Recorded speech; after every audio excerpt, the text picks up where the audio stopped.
नमस्कार, आप देख रहे हैं हेडलाइंस न्यूज। दिन भर की ताज़ा खबरों के लिए अभी सब्सक्राइब करें, साथ में बेल आइकन भी प्रेस कर लें। खबरों में आगे बढ़ने से पहले वीडियो को लाइक जरूर करें और अपने दोस्तों के साथ ज्यादा से ज्यादा शेयर करें। और आप किस शहर से न्यूज को देख रहे हैं, कमेंट में जरूर लिखें।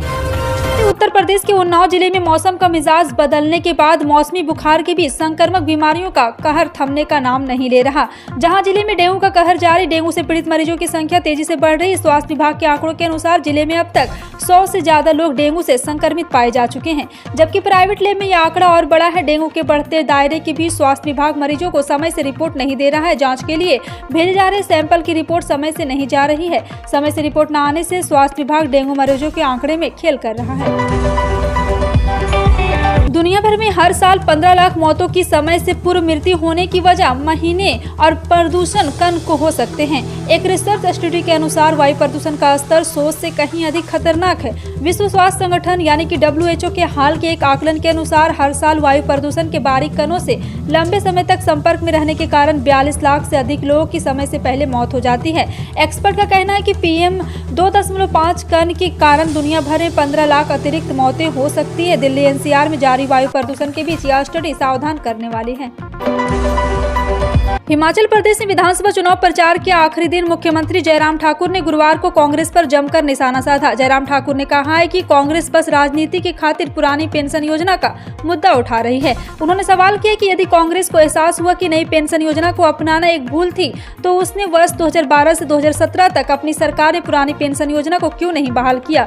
हिमाचल में भाजपा के सत्ता हथियाने के जद्दोजहद में लगी कांग्रेस ने पुरानी पेंशन योजना बहाल करने का वादा किया है। ठाकुर ने कहा है कि राज्य सरकार द्वारा गठित समिति सभी उपलब्ध विकल्पों के साथ साथ इस मुद्दे पर बारीकी से गौर करेगी।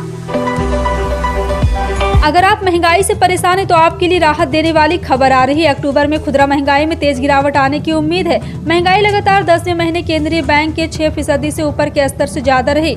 मनी कंट्रोल के एक पोल के मुताबिक कंज्यूमर प्राइस इंडेक्स यानी कि CPI आधारित महंगाई सितंबर के 7.41% से घटकर अक्टूबर में 6.7% पर पहुंचने की उम्मीद है। रिपोर्ट में इसके पीछे वजह बेहतर बेस इफेक्ट को बताया गया है। दिल्ली MCT चुनाव के लिए कांग्रेस ने अपनी चुनाव समिति का ऐलान कर दिया। इस प्रदेश चुनाव समिति में जगदीश टाइटलर को भी सदस्य बनाया गया है। टाइटलर वही शख्स है जिन पर 1984 के दंगे को लेकर गंभीर आरोप लगे हैं। बीजेपी ने चुनावी मौसम में इसे बड़ा मुद्दा भी बना लिया है और कांग्रेस पर हमलावर है। शहनाज पूनावाला ने ट्वीट कर कहा है कि 1984 दंगों के पीड़ित के घाव पर नमक छिड़कने के लिए कांग्रेस ने जगदीश टाइटलर को चुनाव समिति का सदस्य बनाया है। अब बड़ी बात यह है कि खुद कांग्रेस ने कई सालों तक जगदीश टाइटलर को कोई बड़ी भूमिका नहीं दी। दिल्ली के वे बड़े नेता रहे, लेकिन विवादों की वजह से पार्टी ने उन्हें साइड लाइन करने का काम किया है। लखीमपुर के प्रभात गुप्ता हत्याकांड मामले में हाईकोर्ट ने केंद्रीय गृह राज्य मंत्री अजय मिश्रा उर्फ टेनी के खिलाफ अपील पर फैसला सुरक्षित रख लिया। हाईकोर्ट के लखनऊ बेंच में अजय मिश्रा के खिलाफ दाखिल राज्य सरकार और वादी के अपीलों पर अंतिम बहस के बाद फैसला सुरक्षित किया गया है। मामले की सुनवाई जस्टिस रमेश सिन्हा और जस्टिस रेणु अग्रवाल की बेंच ने की है। दरअसल मामला 8 जुलाई 2000 का है। लखीमपुर के तिकोनिया थाना क्षेत्र के बनवीरपुर गाँव में प्रभात गुप्ता की हत्या कर दी गई थी। मामले में प्रभात के पिता संतोष गुप्ता ने अजय मिश्रा टेनी के साथ शशि भूषण, राकेश डालू और सुभाष मामा को हत्या में नामजद आरोपी बनाया था। मध्य प्रदेश में महाकाल लोक से रिलायंस अपनी 5G सर्विस की शुरुआत करेगा। इसके लिए कंपनी की तरफ से मुख्यमंत्री शिवराज सिंह चौहान को आश्वासन दिया गया है। दरअसल इंदौर में नए साल में आयोजित होने वाले इन्वेस्टर समिट का न्योता देने के लिए CM शिवराज ने गुरुवार को मुंबई में निवेशकों से 1-to-1 चर्चा की। इस दौरान रिलायंस जियो से भी राज्य में निवेश करने और 5G सर्विस को शुरू करने पर चर्चा हुई। जानकारी के मुताबिक इस चर्चा के समय तय हुआ है कि मध्य प्रदेश में रिलायंस जियो अपनी 5G टेलीकॉम सर्विस की शुरुआत इसी महीने उज्जैन स्थित श्री महाकाल लोक से करेगी। बिहार के मुख्यमंत्री नीतीश कुमार भले ही शराबबंदी को लेकर कितने ही दावे कर रहे, लेकिन उनकी पार्टी के संसदीय बोर्ड के अध्यक्ष उपेंद्र कुशवाहा ने ही इसकी सफलता पर सवालिया निशाना बना दिए हैं। उपेंद्र कुशवाहा ने कहा है, राज्य में शराबबंदी सफल नहीं हुई, लेकिन इससे समाज को बहुत फायदा हुआ। जनता दल यूनाइटेड के संसदीय बोर्ड के अध्यक्ष उपेंद्र कुशवाहा ने मुख्यमंत्री नीतीश कुमार को शराबबंदी को लेकर अपनी टिप्पणी से शर्मिंदा होने की वजह दे दी है। उन्होंने कहा है कि बिहार में शराबबंदी सफल नहीं हुई, लेकिन इससे समाज को बहुत फायदा हुआ। कुशवाहा के बयान ने विपक्ष को एक मुद्दा जरूर दे दिया है। समाजवादी पार्टी ने मुलायम सिंह यादव के निधन से खाली हुई मैनपुरी लोकसभा सीट से अखिलेश यादव की पत्नी डिंपल यादव को उतारने का फैसला किया है। कन्नौज से सांसद रही डिंपल यादव के नाम के ऐलान के साथ ही सभी अटकलों को भी विराम लग गया है। पहले माना जा रहा था कि इस सीट से तेज प्रताप यादव को टिकट दिया जा सकता है, कारण तेज प्रताप पहले भी इस सीट पर सांसद रह चुके हैं। वो मुलायम सिंह यादव के पहले बड़े भाई के रतन सिंह यादव पौत्र हैं। तेज प्रताप के पिता रणवीर सिंह यादव राजनीतिक रूप से काफी सक्रिय थे, लेकिन 36 साल की उम्र में उनका निधन हो गया। तेज प्रताप के अलावा धर्मेंद्र यादव और फिर दबे स्वर शिवपाल यादव के नाम भी चर्चा थी। कांग्रेस नेता राहुल गांधी ने महाराष्ट्र में एक जनसभा को संबोधित करते हुए आरोप लगाया कि उन्हें संसद में बोलने नहीं दिया जाता है। जैसे ही जनता से मुद्दे उठाते हैं उनका माइक बंद कर दिया जाता है। इसलिए जनता को देश की हालत बताने के लिए भारत जोड़ो यात्रा शुरू की थी। राहुल गांधी ने अपना वीडियो ट्वीट किया है जिसमें वो कह रहे हैं कि पार्लियामेंट में जैसे ही जनता से जुड़े मुद्दे उठाते हैं तो उनका माइक ऑफ कर दिया जाता है। उन्हें बीजेपी सरकार पर आरोप लगाया है कि चीनी सेना हिंदुस्तान के अंदर 2000 वर्ग किलोमीटर घुसाई, उस पर जैसे ही बात करो माइक बंद कर दिया जाता है। इसके साथ ही महंगाई, नोटबंदी, अग्निपथ स्कीम और बेरोजगारी पर बात करो तो माइक बंद कर दिया जाता है। आजम खान के खिलाफ रामपुर जिला कोर्ट का बड़ा आदेश आ गया है। सेशन कोर्ट ने सुनवाई के बाद उनकी अपील खारिज कर दी। सुप्रीम कोर्ट की ओर से हुई सुनवाई के क्रम में आजम खान का पक्ष रखने के लिए हाई कोर्ट के वकीलों की टीम लखनऊ से रामपुर पहुंची थी। हालांकि इसका फायदा आजम खान को नहीं मिल पाया। रामपुर कोर्ट में आजम खान पर सुनवाई को उनके करियर से जोड़कर देखा जा रहा था। आखिरकार उन पर आया फैसला अब उनके भविष्य को निर्धारित कर दिया है। सेशन कोर्ट के फैसले के बाद रामपुर में उपचुनाव कराए जाएंगे। आजम खान की विधायकी रद्द ही रहेगी।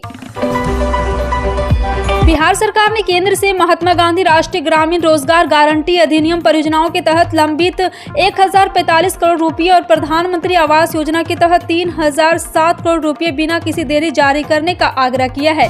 बिहार के ग्रामीण विकास मंत्री श्रवण कुमार ने बृहस्पतिवार को पीटीआई भाषा को बताया कि रोजगार चाहने वाले गरीब लोगों की मजदूरी का समय पर भुगतान मनरेगा अधिनियम के तहत मौलिक गारंटी है। बिहार में योजना के तहत भुगतान 168 प्रखंडों में 3 महीने से अधिक समय से लंबित है, क्योंकि भारत सरकार की योजना के तहत देनदारियों और अन्य दिशा निर्देश कार्यों के खिलाफ 1045 करोड़ रुपए अब तक जारी नहीं किए गए हैं। यूपी के कानपुर में 13 जिलों की अग्निवीर भर्ती परीक्षा चल रही है। अग्निवीर भर्ती परीक्षा में फर्जीवाड़ा का मामला प्रकाश में आया है। भर्ती प्रक्रिया के दौरान सेना के जवानों ने फर्जी दस्तावेजों के साथ एक अभ्यर्थी को पकड़ा है।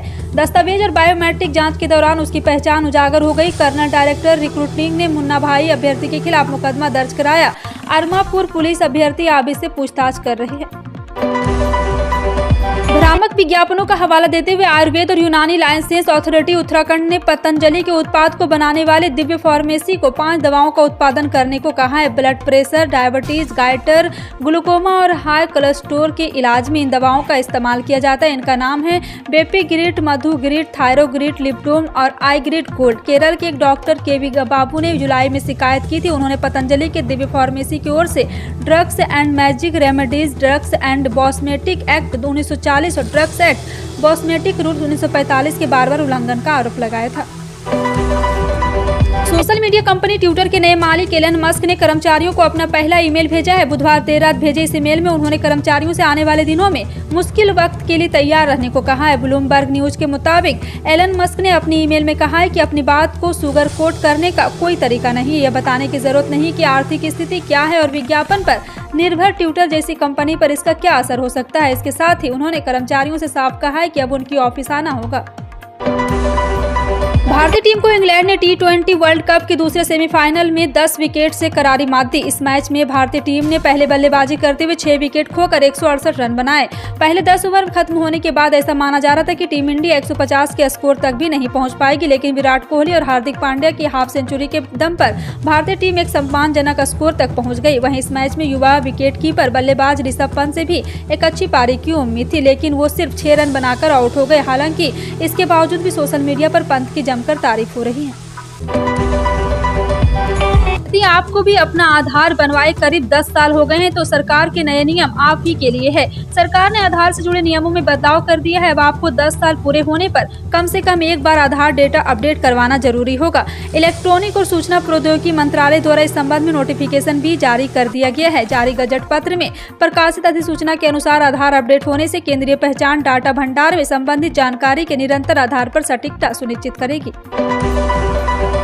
तमिलनाडु सरकार ने गुरुवार को राज्य में सेल्फ फाइनेंसिंग मेडिकल और डेंटल कॉलेजों को चेतावनी दी है। सरकार ने कहा है कि छात्रों से निर्धारित से अधिक शुल्क वसूलने पर कड़ी कार्रवाई की जाएगी।